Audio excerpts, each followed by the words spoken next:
Olá a todos, eu sou a professora Ana Carolina e na aula de hoje a gente vai falar sobre o tema eletricidade na sociedade e na vida. Começando a nossa apresentação de física, os objetivos então vai ser analisar diferentes formas e fontes de energia renováveis e não renováveis utilizadas pelo mundo, diferenciar e identificar as fontes de energia renováveis e não renováveis, relacionar as matrizes energéticas e matrizes elétricas do mundo, analisar o transporte e distribuição de energia elétrica. Bom, aqui eu tenho uma apresentação para vocês falando sobre matriz energética, né? O que seria a matriz energética? A matriz energética ela vai ser as fontes de energia que eu posso ter, não necessariamente energia elétrica, né? Então, quais são as fontes que eu posso ter de energia? Eu vou ter carvão mineral, petróleo e derivados, eu vou ter biomassa, a energia hidráulica, nuclear, gás natural, entre outras, tá? E se a gente analisar no gráfico, tá? Nesse primeiro gráfico, a gente vai ver mais ou menos a porcentagem da disponibilidade dessas matrizes no mundo, tá? Olhando para esse outro lado da apresentação, do slide, a gente vai ver a matriz energética no Brasil. Então, se a gente for reparar, né, quase 50% da matriz energética no Brasil é composta de energia renovável, né? Eu vou ter o que? A nuclear, vou ter energia eólica e solar, que tem crescido bastante ultimamente, tá? O gás natural, a hidráulica, tá? Então, isso é a matriz energética. Primeiramente, a matriz energética do mundo e logo depois, no segundo gráfico de pizza, a matriz energética no Brasil. Bom, então, quando a gente compara, né, essas porcentagens, eu vou ter então de matriz energética no Brasil, aí quase, né, 50%, uma porcentagem alta de energias renováveis, tá? O restante é não renovável. E no mundo, para energia renovável, a gente vai ter aí, olha, quase 15%, tá? No restante do planeta, a maior parte da energia utilizada é energia não renovável. Bom, e agora falando de matriz elétrica. A matriz elétrica, né, eu vou ter então a geração de energia elétrica no mundo é baseada principalmente em combustíveis fósseis. A gente viu no slide anterior que a maior parte da matriz energética do mundo é não renovável, tá? Então a gente vai ver aí, olha, principalmente em combustíveis fósseis como carvão e gás natural em termoelétricas. E quando eu olho para a distribuição no Brasil, tá? A eletricidade produzida pela fonte solar nesse gráfico, tá? Inclui a geração distribuída, geração das placas solares e telhados, tá? Eu vou ver aqui, olha, no Brasil a maior parte da energia elétrica produzida vem de fonte hidráulica. Vale lembrar, né, tornar a falar que a energia solar aqui está em torno de 4,4% e essa análise foi feita em 2023. E é uma quantidade que vem aumentando no Brasil. E aí também a gente pode observar, tá, que para produção de energia elétrica, eu vou ter no Brasil a maior parte da energia elétrica sendo produzida por fontes renováveis, ok? Diferente também do restante do mundo. Bom, e aí a gente vem falar, já que no Brasil, como a gente viu aqui nesse gráfico, a maior parte da energia elétrica é produzida a partir da energia hidráulica, né? A energia das águas, a partir das hidrelétricas, como que funciona essa energia, essa produção pelas hidrelétricas, tá? As hidrelétricas elas vão funcionar por meio de turbinas que giram devido à força das águas. A turbina é acoplada ao gerador, que é a unidade geradora, e faz a transformação da energia mecânica, que é o movimento das pás da turbina, em energia elétrica. E aí a gente vai detalhar um pouco mais na frente aí como que é essa transformação da energia mecânica em energia elétrica. Outra situação também nas hidrelétricas é que o fluxo de água no rio, ou seja, a vazão, vai determinar a quantidade de energia gerada, né? Quanto maior for a vazão desse rio, tá? Maior é a produção de energia elétrica a partir dessa hidrelétrica. Além disso, a energia gerada ela é enviada por meio das chamadas ilhas de transmissão, responsável por receber e direcionar essa energia para as companhias distribuidoras, que por sua vez darão destinação da energia para o consumidor final em todo o Brasil. Então, olha lá, eu vou ter nas hidrelétricas, né, quem que está sendo responsável aí por fazer essa transformação da energia mecânica em energia elétrica? Eu vou ter os geradores que estão presentes nas usinas elétricas, são máquinas capazes de rotacionar em alta velocidade, tá? Em seu interior há grandes ímãs e uma espira, um enrolamento de fios com grande número de voltas, tá? Então, essas placas vão girar através da força da água, tá? E elas vão fazer com que os ímãs façam um movimento, se movimentem próximo, né, no interior desse enrolamento, dessa espira, tá? Produzindo, então, induzindo a energia elétrica. E aí, então, eu vou ter um campo magnético induzindo a energia elétrica. Quando há movimento relativo entre o campo magnético dos ímãs, a espira, ocorre o surgimento de uma corrente elétrica, né? Então, eu vou ter o movimento dos ímãs com essa espira feita de um metal, de um material que é bom condutor, né? Eu vou ter então a indução do campo magnético, a variação do campo magnético, produzindo a corrente elétrica naquela espira. Aqui nesse vídeo eu falo um pouquinho sobre essa produção e só para lembrar, não sei se vocês já viram aquele filme do menino que descobriu o vento, onde ele começa a produzir energia elétrica, né, por meio do vento. E aqui eu estou explicando um pouquinho sobre isso, tá? Vamos dar uma olhadinha nesse próximo slide. No filme O Menino que Descobriu o Vento, William Kakawamba consegue produzir energia elétrica para solucionar parte do problema da fome no seu vilarejo. Essa energia elétrica é produzida quando ele entende o funcionamento do dínamo, que é transformar a energia mecânica em energia elétrica com o movimento de ímã no interior de um condutor. Esse dínamo foi acoplado num grande catavento. Eu vou ter então a energia eólica produzindo energia mecânica. Essa energia mecânica vai movimentar o ímã no interior de um condutor, que é o que a gente chama de bobina. Eu vou ter então variação do fluxo magnético que produz uma tensão. Eu tenho então uma fonte de tensão. Essa fonte de tensão vai produzir a chamada força eletromotriz, que é basicamente a diferença de potencial que estimula o movimento de elétrons. Eu vou ter então a corrente elétrica. Essa eletricidade no filme foi utilizada para bombear água e permitir a plantação, a irrigação e a colheita, mesmo nos períodos de extrema seca naquela região.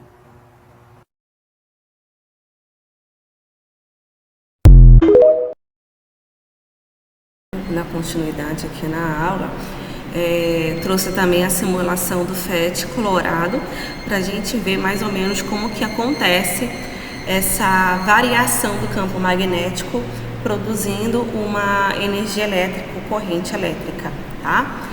A lei de Faraday basicamente diz que por um instante t existe um fluxo magnético através de uma espira e em um instante posterior, que eu vou chamar de t mais ΔT, né, que é uma variação de tempo, um novo fluxo também acontecendo, né, através dessa mesma espira. Então, para um determinado intervalo de tempo, eu vou ter uma variação do campo magnético, tá? Que é o que a gente chama de força eletromotriz. Essa força eletromotriz, então, vai ser dada pela variação do campo magnético dividido pelo intervalo do tempo. Olha como isso acontece. Vamos dar uma olhada aqui. Abrir aqui a simulação do FET. E aqui, ó, eu tenho uma lâmpada, tá? um circuitozinho, né? Uma simulação de um circuito. Eu vou ter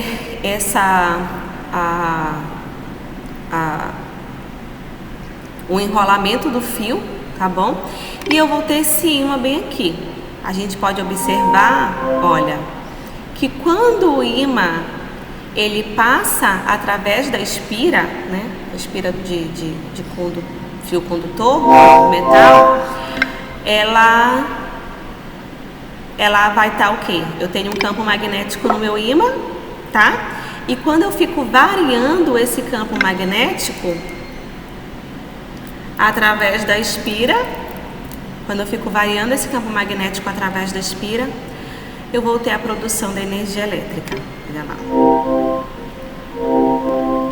Vocês podem reparar que ele realmente precisa variar, né? Se eu colocar o ímã aqui dentro, né, e não ficar movimentando ele, eu não vou ter produção de corrente elétrica, eu não vou ter indução da corrente elétrica através do campo magnético, da variação do campo magnético.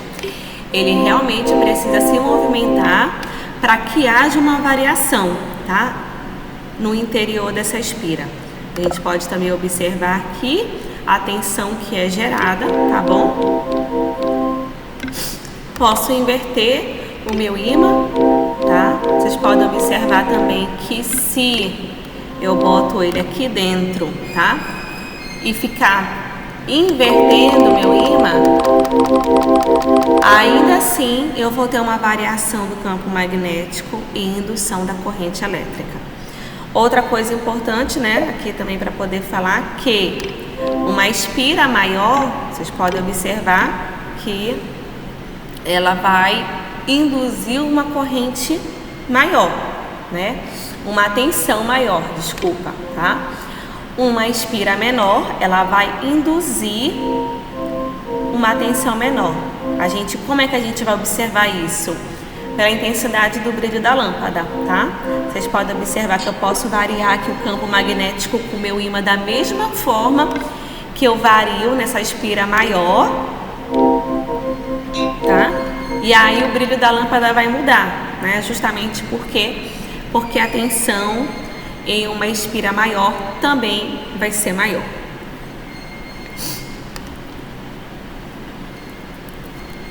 Aí também vou ter então a energia elétrica foi produzida, né? Energia elétrica foi produzida. Eu vou ter essa criação, essa produção de energia elétrica aqui na subestação, tá? A subestação vai começar a distribuir, tá? Eu vou ter então uma subestação baixadora e depois um transformador, né? Ah, professora, por que essa energia diminui, tá? A geração de energia produzida por uma hidrelétrica, ela já vem contando com as perdas. A gente vai ter uma perda muito grande de energia ao longo desse trajeto até chegar nas nossas residências, né?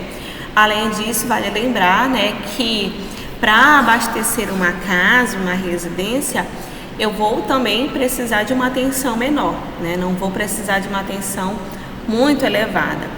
E se for por uma empresa de grande porte, coisa do tipo, eu vou, lógico, precisar também de uma produção de energia, de uma quantidade de tensão maior.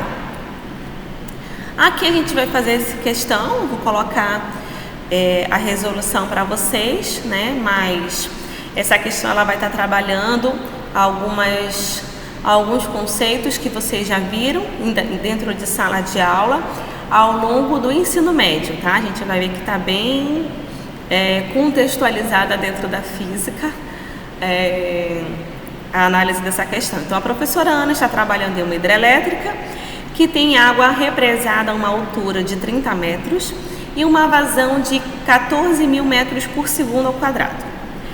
Levando em conta que 60% da energia potencial armazenada no sistema terra-água seja convertida em energia elétrica, quantos joules de energia elétrica é gerado a cada segundo nessa usina? Vamos lá resolver? Continuando então aqui a nossa aula, né? A gente tem o enunciado da questão, a professora Ana está trabalhando em uma hidrelétrica que tem água represada a uma altura de 30 metros e uma vazão de 14.000 metros por segundo ao quadrado, levando em conta que 60% da energia potencial armazenada no sistema terra-água seja convertida em energia elétrica, quantos joules de energia elétrica é gerado a cada segundo nesta usina? A gente vai partir então da ideia de que eu tenho a produção de uma energia, né, a partir da energia potencial, já que ele deu a altura aí pra gente. Então, energia potencial é dada por mgh, né? Além disso, a gente sabe também que energia vai ser potência vezes o intervalo de tempo. Quando eu igualo essas duas equações, tá? Eu vou ter então que mgh é igual a P vezes ΔT, tá? E daqui, então, eu vou tirar que a potência vai ser dada por mgh dividido por ΔT, tá? Levando em consideração a massa, tá, da água, e lembrando também que eu estou trabalhando com um líquido, com um fluido, né, eu vou substituir então essa massa. Eu vou ter então que a massa eu vou poder representar pela densidade da água vezes o volume que foi me dado, tá?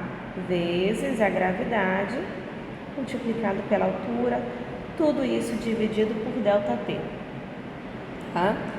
E ainda aqui o volume pelo intervalo do tempo, tá? Vai ser a minha vazão, tá? Então, olha lá, eu vou colocar aqui que densidade da água vezes a vazão que foi dada vezes a gravidade vezes a altura, ok?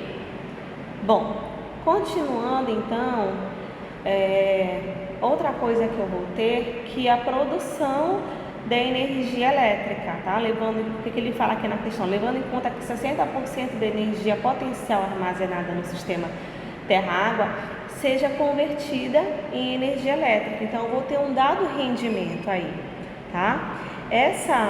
Esse rendimento, tá? Eu vou representar aqui. A produção disso vai ser o rendimento vezes a potência que eu achei, tá? E aí, então, substituindo aqui a potência, eu vou ter o rendimento vezes a densidade da água, razão, multiplicada pela gravidade, pela altura. Bom, agora a gente vai substituir os valores que foram dados no enunciado da questão nessa equação aqui que a gente encontrou. Então, eu vou ter 0,6 vezes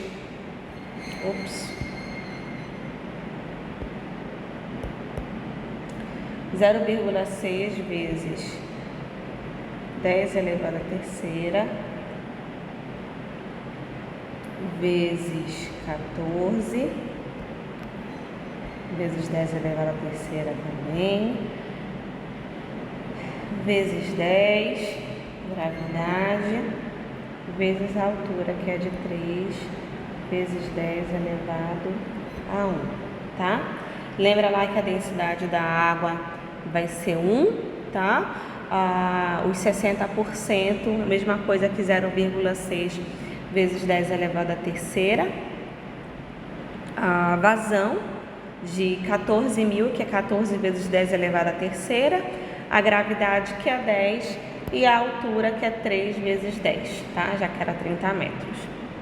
Multiplicando tudo isso, eu vou ter então um valor de 25,2 vezes 10 elevado à oitava. Isso em joules por segundo, tá bom? Bom, daqui eu já voltei então a minha energia, tá? Isso aqui pode escrever assim, dessa forma, que já está correto, ou 2,52 vezes 10 elevado à nona joule por segundo, ou 2,52 gigajoule por segundo, tá bom? E por hoje, gente, é isso. Fica a atividade sugerida para vocês.